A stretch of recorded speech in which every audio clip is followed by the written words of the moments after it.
The wicket gate banged closed behind me, and there was a loud report as the bolt slammed home. I turned and looked up at the high walls and large wooden gates that I had been incarcerated behind for the last 5 years. Okay, man, just what are you going to do now? I thought to myself. Revenge on someone was in the front of my mind. I didn't know exactly on whom, but at the same time I would need to be careful. 7 years at Her Majesty's pleasure was enough for me. Slowly I began to walk down the short approach road to the prison. A small group of people waiting at the bus stop on the other side of the main road were watching me. They were probably on their way to work, and I should imagine they had all seen me being let out. I suppose they must watch prisoners getting released most mornings. As I got to the end of the approach road, I noticed what I took to be a small group of reporters, off to my right, who were just beginning to make their way in my general direction. Damn, the scumsuckers had been pestering me for years whilst I was inside, and now they were waiting to ambush me outside the joint. Suddenly a car appeared beside me. The doors swung open and a familiar face climbed out of it. "Your car, Mr. Carpenter," the man said, handing me the keys.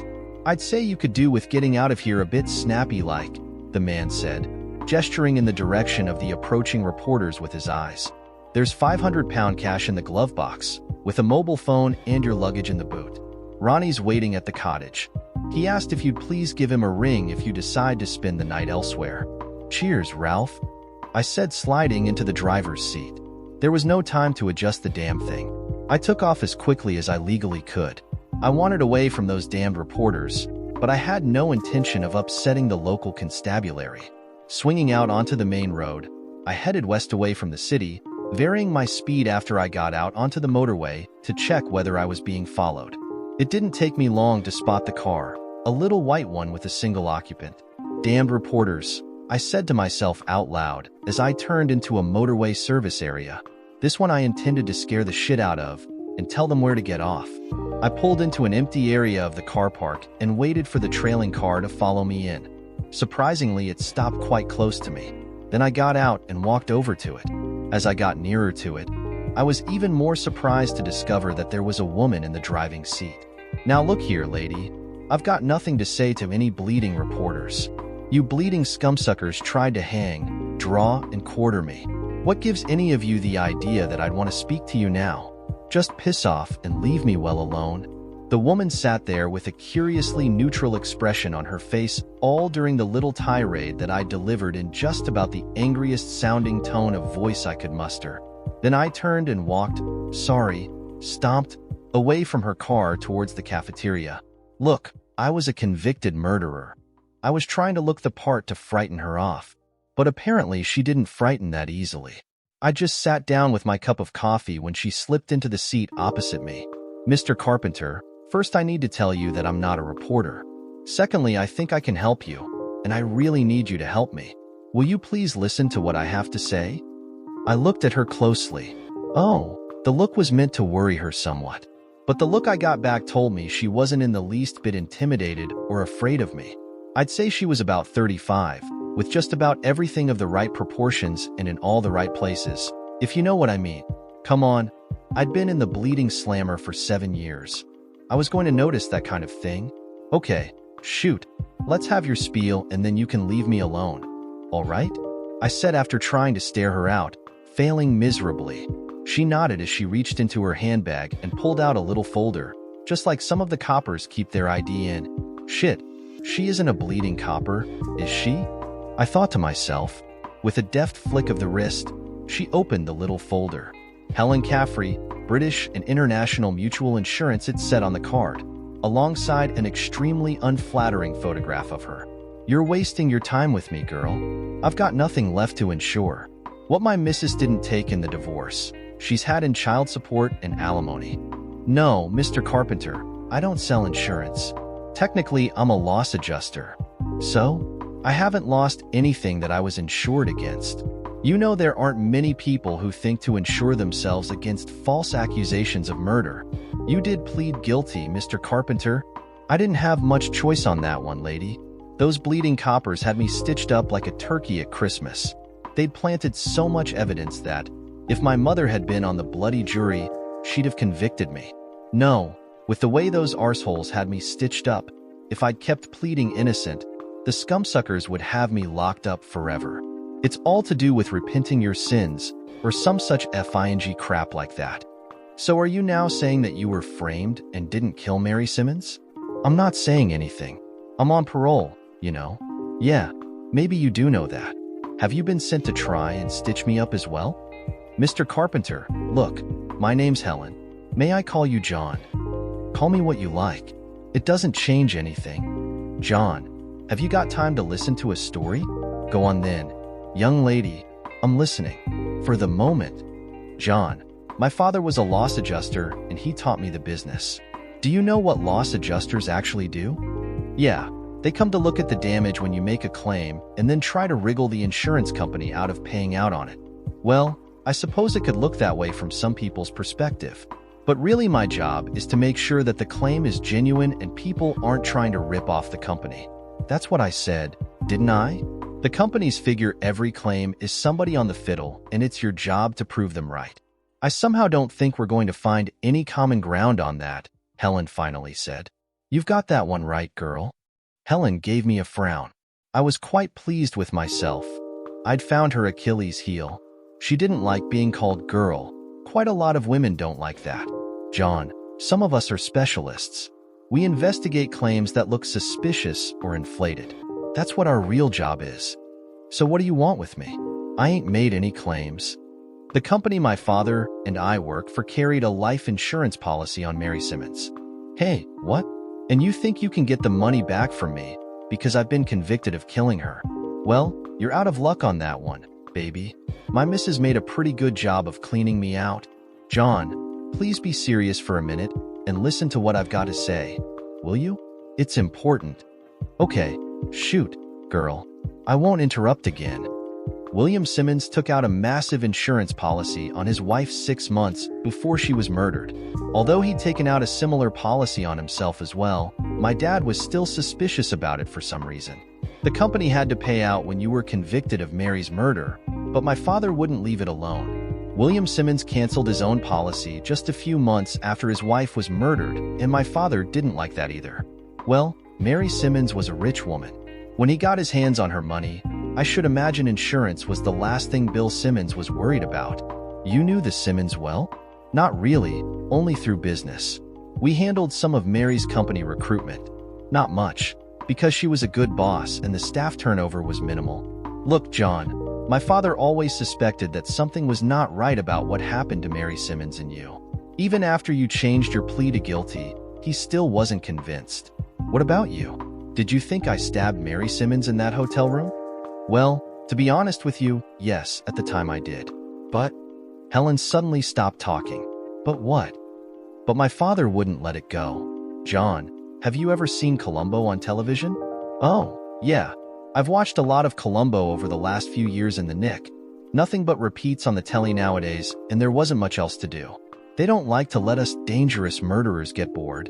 Helen ignored, or wasn't the slightest bit fazed by my hint that she was sitting there with a convicted murderer. Well, my dad, once he'd got the bit between his teeth, was a little like Columbo. He wouldn't leave it alone. Everywhere that Bill Simmons went, my dad would try to be around, just letting Simmons know that he wasn't convinced. You're speaking of your father in the past tense, I commented. Yes, my father died in a road accident some time back. A hit-and-run accident involving a stolen car, which the police put down to joyriders. They found the car burn out later the same evening. At first, that's what I thought it was as well. That is, until I was clearing out my father's flat. I discovered a massive file in his desk about you, William Simmons and Mary Simmons' murder. I hadn't known that my father was keeping an eye on Simmons. Well, why should he still have been on the case? The claim had been settled right after you confessed. Anyway, it was apparent from that file that my father had been keeping an extremely close eye on what Simmons had been up to in the years following his wife's death and your conviction. You know, Bill Simmons gradually liquefied all of Mary's assets, and the cash all seemed to disappear. Well, my dad couldn't find out what he did with it. He thought Simmons moved it out of the country, but he didn't know where. Dad had a lot of Simmons movements listed, like where he'd go and whom he'd met. But there was a lot of time when Dad couldn't find out where Simmons had been. You've got to remember my dad was apparently doing all this in his spare time. My father watching Simmons got me curious, and I thought I'd just have a little nose around. The only trouble was I couldn't find Simmons. He'd disappeared off the face of the earth. For 2 years now, I've been trying to track him down. Now, whether I liked it or not, that is really suspicious, and I really want to know what the hell has been going on. But I'd run out of options. So I thought I'd better go right back and start at the beginning, with Mary's death and your conviction. You wouldn't speak to my father when he tried to see you in prison, and you wouldn't speak to me whilst you were inside either. Will you tell me about it now? I sat back in my seat and looked at Helen, then I looked around the almost empty cafeteria. Well, young lady, I could be willing to talk about it, but this is neither the time nor the place. I've just got out of jail, and to be honest, I've not got my mind sorted out yet. Give me a couple of days and I might decide to meet you again. Then maybe we can talk properly. I've waited 2 years already. If that's what you want, I can wait a few days. Give me a number where I can get in touch with you. Sorry, girl, I haven't got a telephone yet. I lied. I knew there was a mobile phone in the glove box of the car. You give me a number where I can get hold of you, and I'll call you. She gave me a card with her telephone numbers on it, and then after thanking me for talking to her, she got up and left. I watched her walk away, appreciating the way she filled her clothes. Once I'd given Helen time to get out of the car park, I went back out to my own car. Helen's car was nowhere to be seen. Then it was back on the motorway to check whether anyone else was tailing me. I traveled nearly 60 miles before I was convinced that there was no one back there. Then I left the motorway and began the journey back by the old roads. It was nearing 3 o'clock when I arrived at the cottage. Ronnie McIntosh, my sometimes legal representative and best friend, had purchased the cottage on my, or should I say a Bahamian company's, behalf some months prior to my release. In theory, I was renting the place. It was Ronnie who had also laid on the car and everything else outside the prison. With his help, I'd managed to keep my offshore investments secret from Angela's grabbing hands. Where the hell did you get to? Ronnie demanded as I walked in the door. I got tailed from the prison. I don't want every bugger in the world to know where I'm living. It's bad enough I have to tell the parole people. Keep your nose clean and they shouldn't bother you. Anyway, who followed you? Some bird. Something to do with the insurance company who got stitched up for a big payout on Mary Simmons' death. Helen Caffrey. Do you know her? Caffrey. Yeah, that name rings a bell, Ronnie said as he opened his briefcase. He took from it a file with my name prominently printed on the front and looked through it. Ah, here we are. But it isn't a Helen Caffrey, it's a George Caffrey. When they first sent you down, he asked me a few times to set up an interview with you. You told me to tell him to take a hike, in your usual terms. And then his daughter turned up a few months back. I told her to forget it, as well. Ronnie read from the document. Yeah, well, I think she reckons that the grieving widower might have murdered Mary and her father, I said. No, that was well checked out at the time. Bill Simmons had a cast-iron alibi. The police gave him a very good look over before they even thought about you, and then made a very nice job of framing me. Look, John, you keep on saying that it was the police who framed you. Just suppose for the minute that it wasn't them but someone else. Maybe even Bill Simmons. No, there was no way he could have done it. He'd have needed access to my house and my office. There was no way in hell that he could have planted all of that evidence, even if he did break into the house. No, those bleeding coppers planted it all when they did their so-called searches. John, I know you've always thought that the police fitted you up, but I can't see why they would have any reason to. To get a nice, easy conviction, Ronnie. An heiress is murdered in a luxury hotel. 3 days later, her lover and local businessman is charged. Very efficient policing. I'm going to bet that there was more than one promotion came out of that little stitch-up. Anyway, let's forget all that for the minute. What about my kids? When am I going to get to see them? Ronnie didn't answer for a moment or two. Look, Johnny, we've got a bit of a problem there. He finally replied with a concerned look on his face. I don't want to know about your problems. I want to know when I'm gonna be able to see my children. In a way, I can understand Angela divorcing me after that load of bullshit that was bandied around in court, but she could have brought the children to see me now and again. Well, the point is, John, we don't know where to find Angela or the children at the moment. What? She sold the house last year. She's been living in a rented flat for some years now, you know? No, I didn't know. What the hell would she want sell the house for? It was all paid for and everything. I don't know, Johnny. She wasn't very communicative with me, you know that. Anyway, that isn't the worst of it.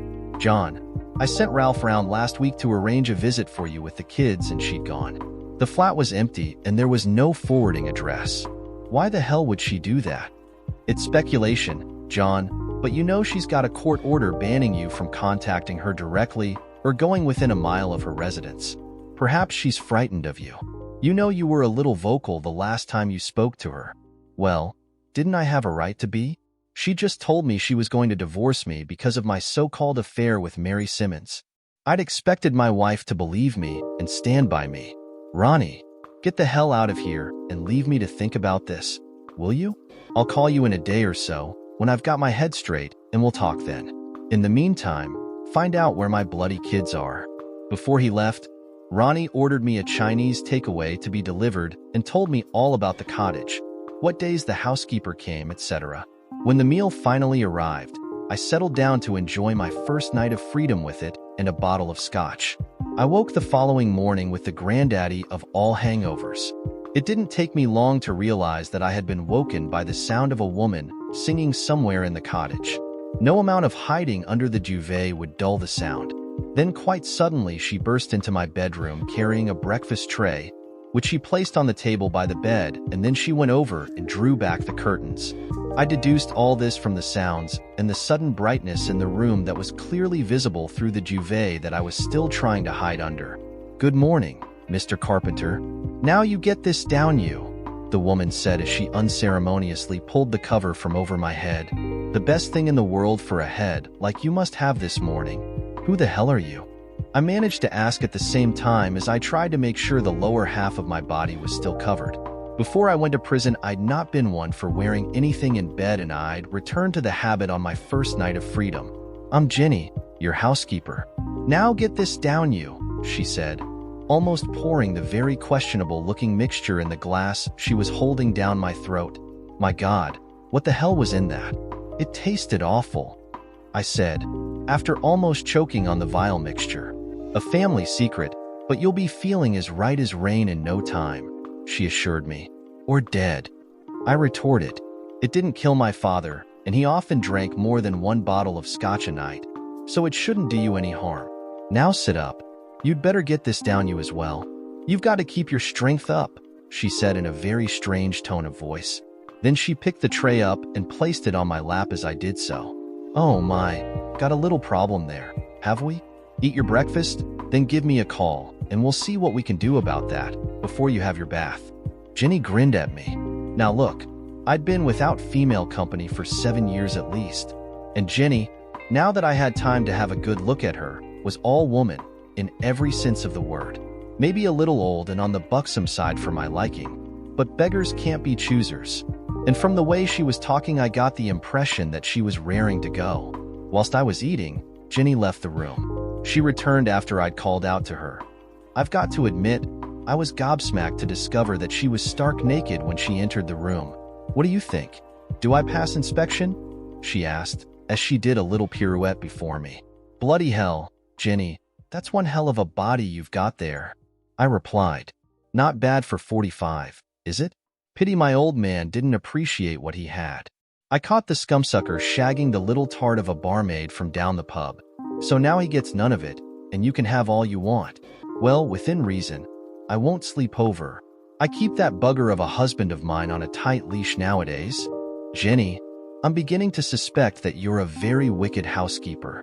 "Well, I don't know how many little tarts he's been shagging over the years. So it's payback time, and when Mr. McIntosh said you'd been away from women for a while, I jumped at this job," she replied, still with that naughty grin on her face. "Oh, so Ronnie put you up to this, did he?" I asked. "Oh my God, no.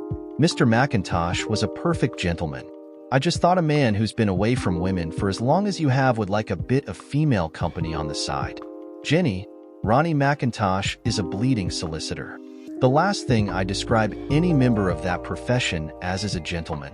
All right, if you say so, but he doesn't know about any of the extras I'm prepared to throw in on this job, and I'd prefer it if you didn't make it common knowledge as well.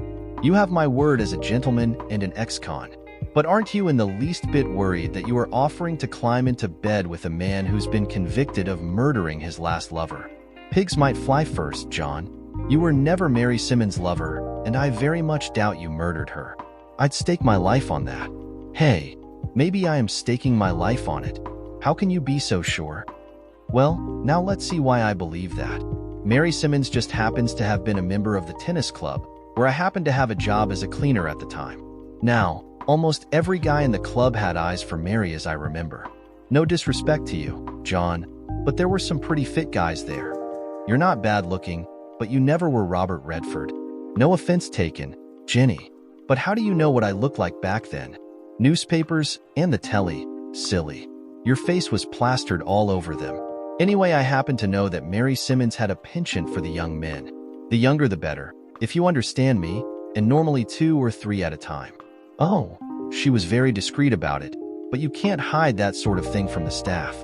I'm sorry, John, but at the time I thought you were just too old for her liking. You're definitely kidding me? On my children's life, John. A couple of the other girls who worked at the club and myself told the police when they came around asking questions, but I don't think they believed us.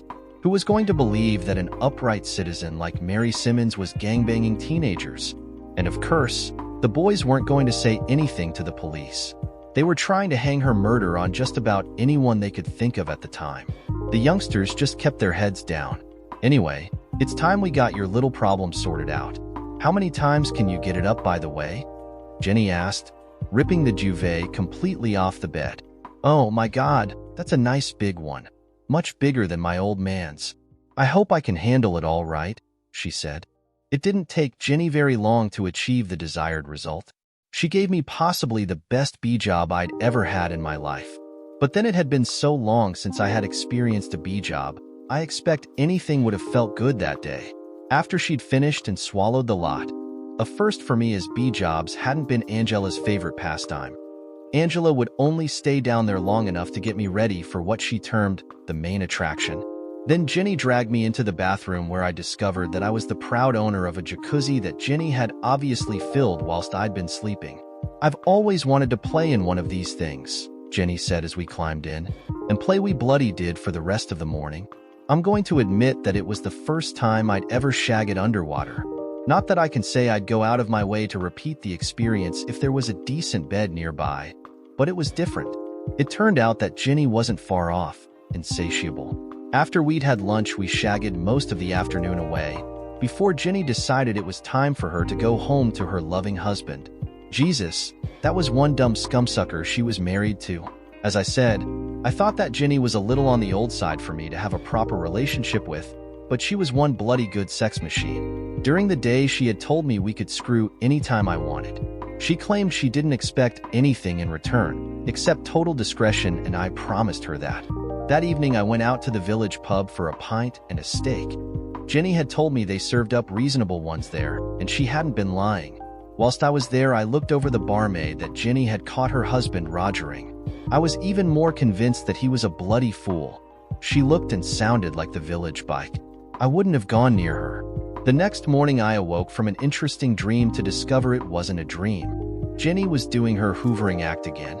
After breakfast, we went through a similar routine to the previous day, but performed in the shower instead of the jacuzzi. I think Jenny wasn't too enthralled with shagging in the jacuzzi experience either. But we did get in it for a while and messed about some. After we'd had lunch, Jenny was standing at the sink washing up when I realized she was shaking her arse at me. Not now, woman. I've got some things to do today. Are you sure? She asked. Yeah, well, this is fun whilst it lasts, but you're soon going to find a beautiful woman of your own age to play with, and that's going to cut me off. Oh yeah? Like who? Well, the woman who's sitting up the road in her car, for one. I'd say she's waiting for you to make an appearance. What woman's this? Oh, I don't know. Brunette, drives a little white car. Shit, Helen Caffrey. How did she know where to find me? Dunno, but she was snooping around the village last week, before you got out. Oh, she was. Was she? Well, let's finish this and then I'll have a little word with Miss Caffrey. Mrs. Caffrey, you mean? No, that can't be right. Her father's name was Caffrey. Divorced, I should imagine, and she's returned to using her maiden name then. She's definitely been married and has at least 2 kids. How do you work that one out? Wedding ring, or rather the shadow of one on her finger, and the 2 child seats in the back of her car. She was in the village shop the other day when I was in there. Quite the little detective, aren't you? Well, how do you think I caught my old man with that bloody tramp of a barmaid?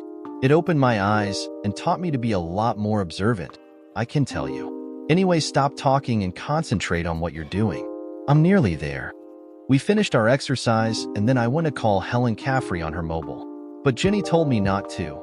She'd go and take her by surprise, whilst I tidied myself up. It would put her off her guard, Jenny suggested. I came back downstairs as Jenny was showing Helen into the lounge.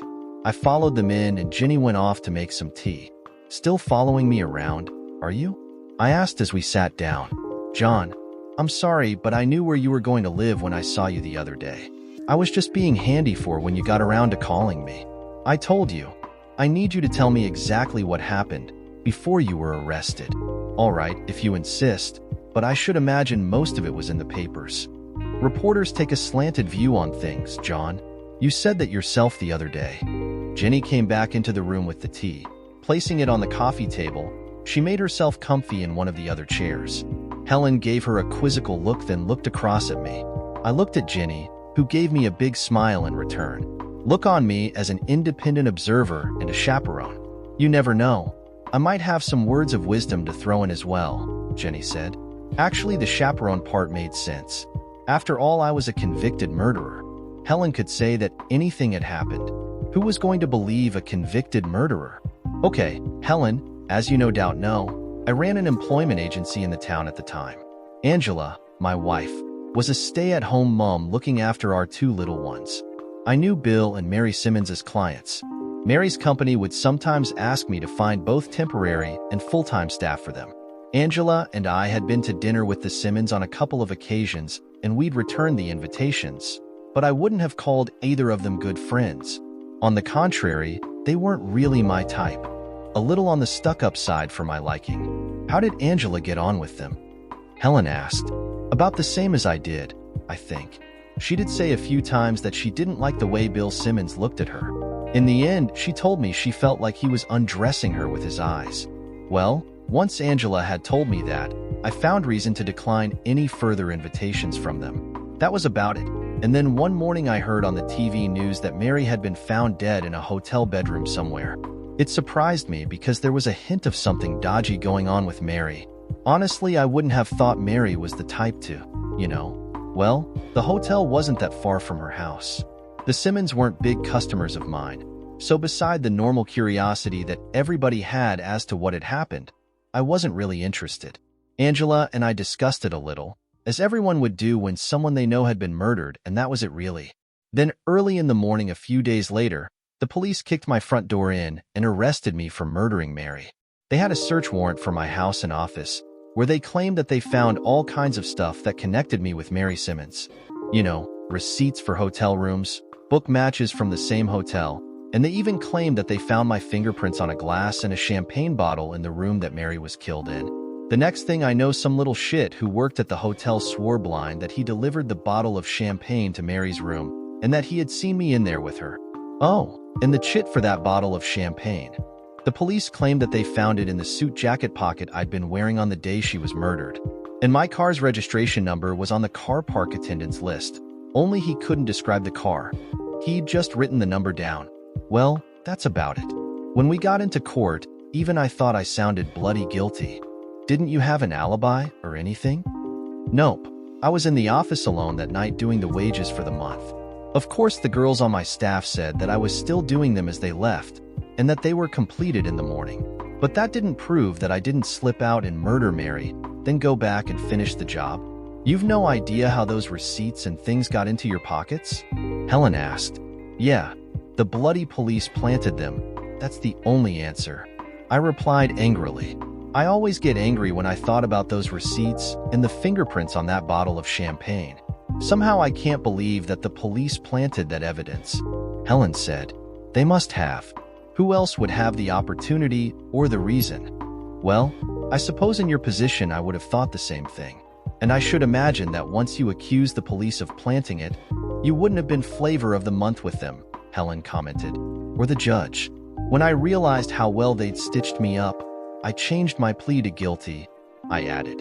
But there was someone else who could have planted the evidence. Someone who would have known you were in the office on your own that night as well? Who? You're not going to like this, but have you ever thought about your wife, Angela? Helen offered. Don't talk nonsense. Why would she want to plant all that evidence? Why would she want to frame me for murder? John, do you know where your wife and children are now? No, from what I've heard, she's gone into hiding. I was pretty upset when she divorced me and said a few things I regretted when I'd had the time to reflect on them. She probably thinks I'd do her some harm. Well, in the end, she did come to believe that I had an affair with Mary Simmons and murdered her. Let's just go back a little bit, John. Tell me, why were you doing the wages late that evening? Was that your normal habit? No, I normally did them during the day. But Angela had managed to swing an interview for us at the best school in town. We wanted the children to be on their list, and they interview the parents before they will accept the children. And if I told you that interview had been booked months in advance? Never. Angela happened to run into the headmistress and the hairdressers or something. John, that interview was booked over 2 months previous. Of that I can assure you. She's retired now, but I've spoken to the headmistress, Helen said at the same time as she picked up the briefcase she brought in with her and removed a file from it. She sorted out a piece of paper from the file and handed it to me. It was a statement about the school interview signed by the headmistress and confirming what Helen had just said. Then Helen threw a photograph on the table. Who's that? She asked. Bill Simmons, I replied. And who are these? Helen asked, throwing several more pictures on the table, obviously stills from shop security cameras and of not very good quality. I'd say they are Bill Simmons as well. Yeah, I'd agree, Helen said. These are from shops near to the flat where Angela and the children were living. I'd say, in that one, the child who's holding Bill Simmons's hand is your eldest daughter, and the woman just visible standing outside the shop door is Angela. No, it can't be. I'm sorry, John, but it is. I'm damn sure that Bill Simmons was a regular visitor to that flat. There aren't any security cameras in the building, but the doorman recognized Bill Simmons' picture straight away when I showed it to him, and the doorman said that he often stayed overnight. Helen sat back and waited for me to take it all in, but Helen didn't like Bill Simmons. She told me so on more than one occasion. John. Jenny joined the conversation. I would think that Angela told you that so that you wouldn't invite the Simmons to dinner anymore. That way she and Bill Simmons couldn't slip up and say the wrong thing when the 4 of you were together. The most likely explanation, Helen offered. Oh shit, are you trying to tell me that my wife framed me for murder? No, I'd say that Bill Simmons was the brains behind it. It was him who gained the most financially. He probably murdered his wife as well. Angela just placed all the evidence and made sure you couldn't account for your whereabouts at the same time. You were just the fall guy, John. I looked at Helen. How long have you known this? I demanded angrily. Now don't go shooting the messenger, John, Jenny said, trying to calm me down. About a month, Helen replied. I've had my father's papers since just after he died, but it was only when I started looking for Angela and discovered that she disappeared with the children that I began to realize what could have really happened. Bill Simmons had vanished into thin air some time back, and with Angela going missing, I just got to wondering. Anyway, I showed Simmons' picture around the flats where Angela had lived, and I wasn't really surprised that just about everybody had seen him around. I got up and paced the room. Angela, the woman I'd loved, had cheated me and actually helped to frame me for Mary's murder. I had serious problems believing she'd do such a thing to me. Then I suddenly remembered our wedding anniversary and that bloody champagne Angela had brought for us to celebrate it with. I never have been one for champagne, too fizzy for my liking. But about 4 months before Mary's murder, Angela had a bottle of champagne that she'd asked me to open on our wedding anniversary. Damn it, the bitch had to have been planning the fit-up for months. I'd never seen the connection between that anniversary champagne and the bottle the police found in Mary's hotel room before. Damn it, you're right. It all makes sense now. I told the girls, going on to tell them about the champagne. Damn it, the one person I trusted unconditionally turns out to be the person who put me away for 7 years, I shouted angrily. Please sit down and calm yourself down, John, Helen said. Now we've got to find out how to prove it and exactly who did murder Mary. Well, Bill did, I should imagine, I said. And what about his alibi? He had half a dozen people who told the police he was with them all that evening, Helen retorted. Well, if not him, who? A hired killer? Where the hell would Bill Simmons find one of them? Look, there's only one person that we know who definitely did lie to the police. That waiter who said he saw you in Mary's hotel room. If you weren't there, then we know he lied to the police and in court. That's perjury. If we can find him and get him to tell the truth, well, then, he must have seen who really killed Mary Simmons, Helen suggested. That's if he ever went near the hotel room that night, I observed. He must have, to have given the killer the chit that they put in your pocket, she replied. How will we find him anyway? I doubt he still works at the hotel, I asked. No, he doesn't. He drives a hire car for a living nowadays. Strange, that one. Hotel waiters don't earn much. But he brought a brand new Mercedes about 3 months after you were convicted, Helen said with a smile on her face. Oh, and he paid for it in cash. You think that was his payoff money? Seems a lot for lying in court. Hey, maybe he killed Mary? I suggested, but immediately changed my mind. No, I remember the little bugger in court. He was a bloody weakling. How old was he? Jenny suddenly asked. Buggered if I know. 17, 18 maybe. He was only a kid, I replied. He was 20, but he looked a lot younger. He still looks like a teenager now, Helen informed us. Just how Mary liked them then. Maybe he was the bait that got Mary to the hotel room in the first place. He could have arranged all those hotel bookings as well if he was on the inside, Jenny suggested. What do you mean, just how Mary liked them? Helen asked, looking at Jenny. Jenny, after looking at me to get the go-ahead, told Helen about Mary's preference for younger men or really boys. For a few moments Helen thought, apparently digesting what Jenny had told her. No, I agree with John, Helen said. He was and still is a bloody little weakling. Now the guy who used to be the night manager, he was a very questionable character. And it was strange that if he was on reception as he was supposed to have been that night, he never claimed to have seen you enter or leave the hotel. It could be that he murdered Mary and wanted to stay right out of the public eye. This is all speculation. I've been thinking for some time I needed a private talk with that Curtis guy who claimed to have delivered that champagne, I said. I don't think that's a good idea, John.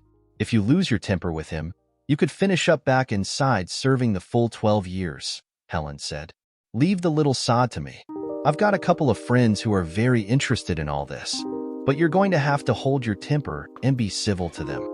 And just who are these friends of yours? I asked. Helen had never mentioned anyone else interested in the case before. Now don't get mad, John, but one of them is Inspector Harris, she said with a contrite expression on her face. Harris? I shouted angrily. He's one of the buggers who got me sent down in the first place. John, take it easy. He was just doing his job, Helen said in an attempt to calm me down. All the evidence pointed to you. You said that yourself. But Gary and Frank don't like the idea that someone took them for a ride. When I told them of my suspicions, they got just as angry as you just did. But if he believed you, why didn't he do something? I demanded. Oh, yeah, and who refused to see Inspector Harris in prison a few weeks back? Frank and Gary wanted to tell you what I've told you. But how did you put it? Tell the FINGBs to F off. That's what the warden said your reply was, and you wouldn't see me either. Whoops, yeah. I did say something similar, I admitted. Maybe a bit more colorful. And I thought you were another damned reporter. So I gathered the other day. Anyway, it was my idea that I try to approach you once you were released. Inspector Harris and Frank, his sergeant, have been looking into things and are trying to reopen the case. The trouble is they don't think they have anything to get your conviction quashed unless they can find the real murderer. They want your cooperation. But they don't need you going off and knocking anyone around. Well, I couldn't do anything if I wanted to, yet. I'd have to track that little shit, Curtis, down first. Inspector Harris would like to talk to you before they talk to Curtis. Will you see them? Helen asked. Do I have a choice? I replied. No, not really. To be fair, you shouldn't have spent so much energy on calling Gary all those names. He was doing his job and he held no malice against you, Helen pointed out. I was beginning to think Helen was sweet on Inspector Gary Harris. A shame she was a really nice-looking woman, but surely Harris was a little on the old side for her. Come on, Jenny was just a bit of fun for both of us. It wasn't going to be anything long-term, and we both knew it. I'm not sure how it happened then, but after Helen asked me if I'd meet with the police inspector, the subject of conversation changed completely to a discussion about the cottage, which culminated in Jenny giving both of us a tour of the house and garden. You know, I'd been there 2 days and hadn't even looked at the massive gardens. Leading down the left side of the garden was a long rose arbor-type tunnel covered in climbing roses. At the end of this tunnel was a little secret garden surrounded with box hedges, in the center of which stood a wooden table and chairs. "Isn't it beautiful?" Helen said. "My girls would love this. There's a swing on the other side of that tree over by the pond," Jenny informed us. "God, you're lucky to have found a place like this, John," Helen said, as she ran over and sat on the swing. "Well, don't just stand there," Jenny whispered to me. "Go be a gentleman and give her a push on the swing." "Jenny, are you trying to play matchmaker?" I asked as quietly as possible. "Blimey, John, you've been staring at her like a cat who spotted a mouse in the undergrowth all afternoon. Go on, get your arse in gear," Jenny said, giving me a firm push in Helen's direction. "How many children have you got?" I casually asked Helen as I gently pushed her on the swing. "2 girls, 6 and 8, she replied. "Who's looking after them?" "Hubby," I asked, still trying to sound like I was making casual conversation. "No, my mother-in-law is. My husband and I are divorced, but my in-laws are a great help to me and the children." I believe that all I could think of to say was, "Oh." My husband and my interests sort of separated. He took a little too much interest in his assistant, and he didn't take too kindly to my interest in boxing. That doesn't sound very ladylike. Oh, it wasn't. I knocked him out cold and she ran naked from the hotel room, but I did enjoy the moment. Were there any unpleasant ramifications, with the police? No. He'd have looked a real coward standing in court and accusing his little woman of laying him out with one punch. I don't think the idiot ever took it seriously when I told him that my father had taught me to box and had insisted that I was proficient in judo before he let me get into this business. Some folks can turn very aggressive when they have their insurance claims rejected.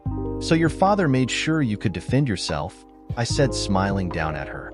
Somehow I couldn't picture Helen landing one on anybody who crossed her. "When I need to," Helen said, turning in the swing so that I could see the smile on her face. "Johnny, I think it's time I made a move," Jenny called out. "My husband will be home from work before long. Good night." "Hey, why don't you and Helen go out for a meal together?" We both called out good night to Jenny as she walked back towards the cottage. "I'm sorry about that. I think Jenny's a little on the pushy side," I said to Helen once Jenny was out of earshot. "Well, I haven't eaten since breakfast," Helen said. "But what about your children?" "I told you my mother-in-law is at my house. She'll feed them and put them to bed. She does that quite often for me. I work some very weird hours in this job. A quick meal in the local pub before I go home will save me having to pick up a takeaway." Helen and I went to the local pub in her car, where I had another steak and she ate lasagna or something. After she left to go home to her family, I sat in a corner of the bar for the rest of the evening.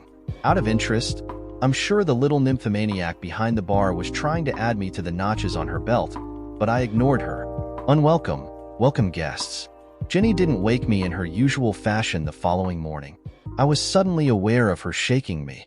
"John, wake up. You've got visitors," I heard her say through the fog in my brain. "Wow, I don't need any of that shit this morning," I said to her, when I noticed she had another glass of that concoction of hers in her hand. "Who's here anyway?" "The police. I think one of them is that inspector that Helen mentioned yesterday. At this time of day. What time is it anyway?" I asked, still trying to clear the fog in my brain. 8:30, Jenny replied. "In a bleeding hurry, aren't they? Okay, tell them I'll be down in a minute." Jenny, after giving me a nice smile, left the room and I climbed out of bed. As I stood up, the sudden pain in my head told me that maybe I had hit the juice a little on the hard side the previous evening. I could just about remember staggering home. I made a mental note to cut down on alcohol. Then, having had second thoughts, I gulped down Jenny's weird concoction making another mental note to get the recipe for it from her as well. The stuff tasted like shit, but it definitely did the trick. Where are they? I asked Jenny when I came down the stairs that led off of the lounge. Outside waiting, of course. John, unless they have a warrant or just cause, the police can't enter a house unless the owner invites them in. This is your house, so I made them wait until you were ready to receive them. It never hurts to show them who's running things, you know? I'm beginning to worry about you, Jenny. You haven't had some run-ins with the police, have you? I asked her, smiling. Let's just say my father wasn't flavor of the month with them, shall we? I learned all about what the police can and can't do at a very young age. Jenny grinned back at me as she went to open the front door. The familiar face of Inspector Gary Harris entered the room, followed by an officer whom I vaguely recognized and I assumed was the sergeant that Helen had mentioned. Mr. Carpenter, thank you for agreeing to see us, Harris said as he entered the lounge. Sit down, Inspector. I'm afraid I don't remember your oppo here's name. Frank Stevens, the other man said, offering his hand for me to shake. Sergeant Stevens now. I was a PC when we met last. Once I'd shaken the sergeant's hand, Gary Harris shoved his hand in my direction. For a moment, I detected the Mason's grip, but when I didn't return it, it rapidly disappeared. So, Inspector, I thought to myself, a brother, are we? I wonder if you knew I was before I went down, or whether you're trying to tell me you are. Well, John, the inspector began, but then corrected himself. Sorry, may I address you as John, Mr. Carpenter? You did the last time we met and never asked my permission, Gary, I replied sarcastically. I am sorry, John. The situation was very different then.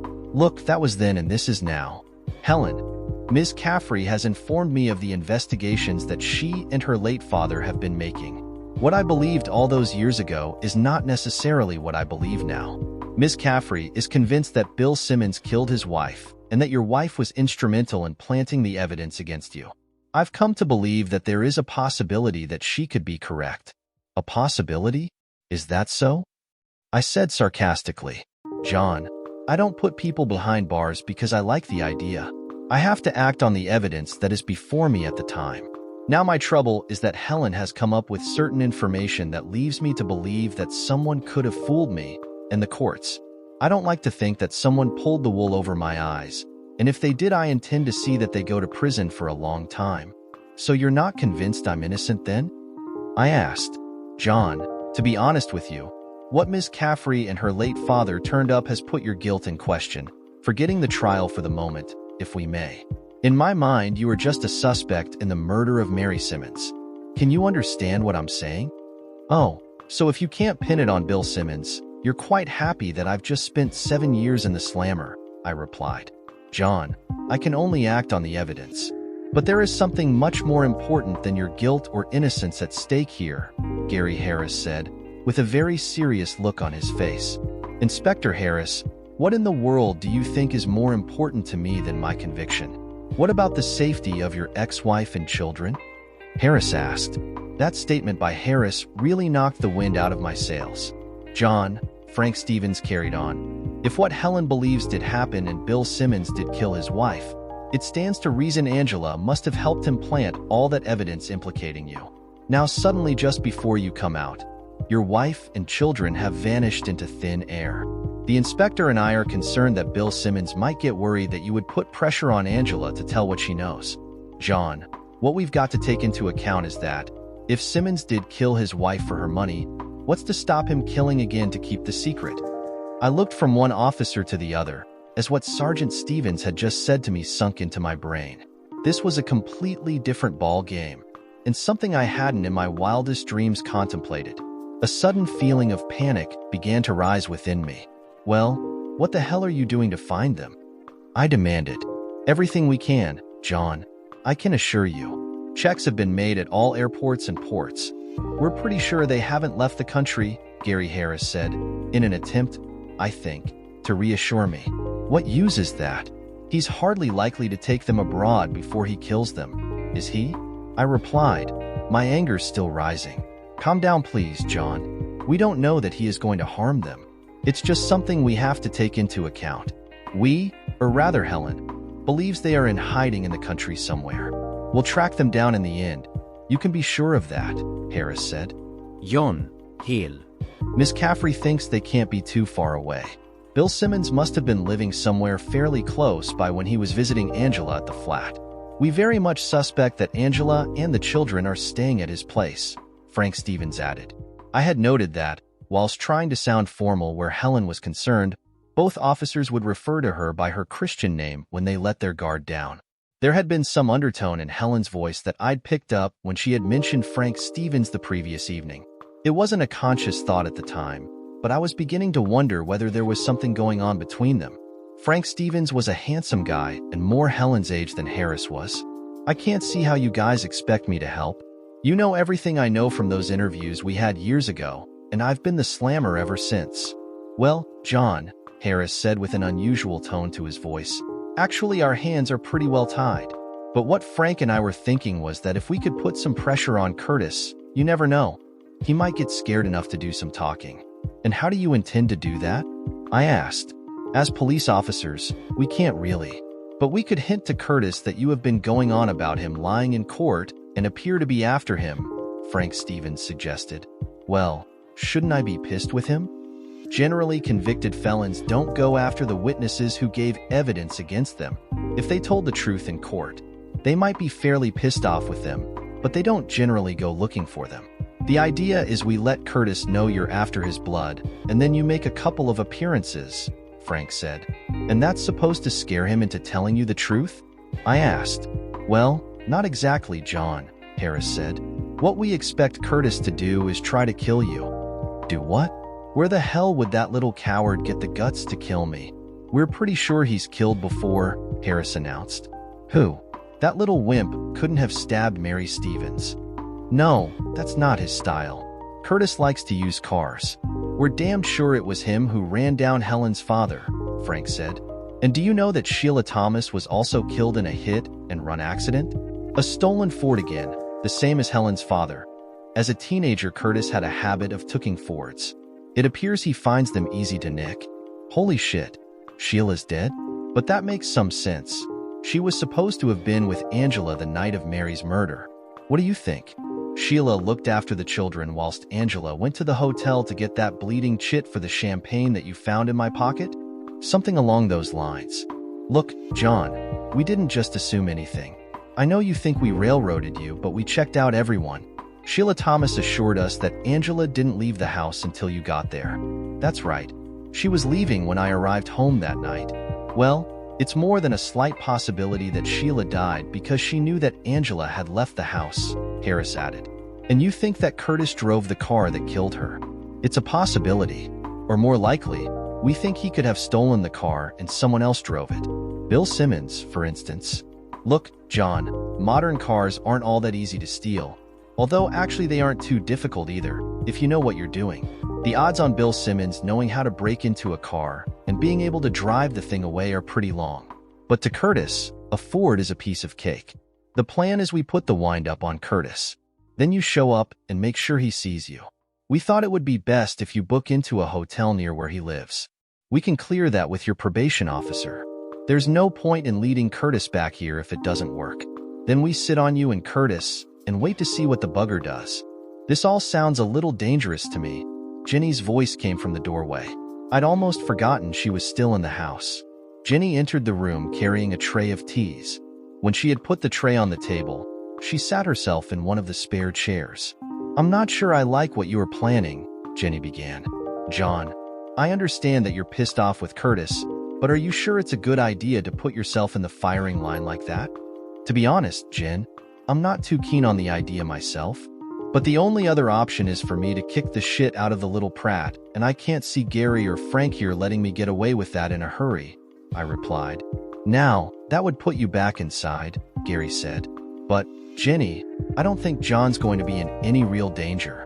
He knows what the score is and will be expecting trouble. Look, John, if Curtis doesn't take the bait quite quickly, we'll have to think of something else anyway. We only have enough manpower to watch him around the clock for a few days. Well, if you're going to do something silly like this, I want to help, Jenny announced. You can book me into that damned hotel as well, and I'll watch John's back. I can smell a policeman half a mile away. What's to say Curtis can't do the same? All three of us looked at Jenny, and from her facial expression we knew what was going to happen. There's some women who, when they've made their mind up, nothing is going to dissuade them from their choice of action. 2 days later, Jenny and I moved into separate adjacent rooms in a hotel about a mile from Curtis's place. Personally, Jenny and I thought the police officers that were there to watch my back stuck out like sore thumbs, but we were expecting them to be there and actively looking for them. That evening, a couple booked Curtis and his Mercedes to take them to the hotel's restaurant for dinner. As Curtis pulled up outside the hotel, I was standing on the steps at the main entrance smoking a cigar. I pretended not to notice Curtis, but Jenny, who was watching from the hotel's lounge, told me later that he certainly not only noticed me but recognized me as well. Jenny said he stared at my back, and if looks could kill, I'd be on my way to the morgue. When Curtis turned up to collect his customers later in the evening, I followed them out. This time I stared at Curtis as he opened the car door for them to get in. He did try to pretend that he wasn't aware that I was watching him. The plan had been that he would assume it was just chance I was outside when he arrived. But I had seen him and had been waiting for him to return. The customer was going to innocently tell him that I had been asking questions about their chauffeur that evening and had told them I wished to hire a limousine. Just after I got to my room, the connecting door opened and Jenny came in with one of the officers on the stakeout. He was just about to knock off for the evening, but agreed that Curtis had definitely seen that I was there. When he left, via Jenny's room, Jenny stayed. "I thought you said no all-nighters, Jenny?" I said as she began to divest herself of her clothes. "Well, that was when I could get home to watch what that bugger was up to. You can bet your bottom dollar that he's giving that little 3041 right now. So why shouldn't I have some fun? Oh, Helen's coming in the morning, so we'll have to get up early so she doesn't catch me in here. Why worry? I think I've worked out that she's sweet on Frank. They might even have a thing going already," I replied. "Could be, but somehow I doubt it. Frank Stevens has 3 children and is devoted to his wife," Jenny said. "How'd you know that?" "Bert told me earlier whilst you were outside waiting for Curtis to turn up. I told you to go after that one. I reckon she's a good catch." "Jenny, it's not about who's a good catch. It's about falling in love with someone." "Oh yeah, and what good did falling in love do to the likes of us? My old man shagging that 304 from the Rose and Crown every chance he gets, and your so-called loving wife is shacked up with a guy who framed you for his wife's murder. You know, when you think about it, Angela must be bloody nuts to get hooked up with Bill Simmons. What's he liable to do when he gets bored with her?" "That's an interesting point. I wonder if Angela's ever thought that one out?" I replied. Jenny must by habit be an early riser. She must have started her wake-up John routine about 5 a.m. How her old man ever found the energy to lay that bleeding barmaid, I'll never understand. In the back of my mind, I think I was possibly glad that our ages were so far apart and there wasn't any real chemistry between Jenny and me. I'm damned sure that she would have sent me to an early grave. "Jenny, how well did you know Bill Simmons?" I asked as we were getting out of the shower. "Hardly at all. I'd seen him around the tennis club a few times." "Why do you ask?" "Just wondering if he'd employed you to kill me, that's all," I said, smiling at her. "Just for that, we won't do it again until after breakfast." She laughed back at me. Helen arrived as I was finishing my coffee in the restaurant. "Do you want any breakfast, Helen?" I asked as she slid into the seat opposite me. "No, thanks, just a coffee. I've already eaten."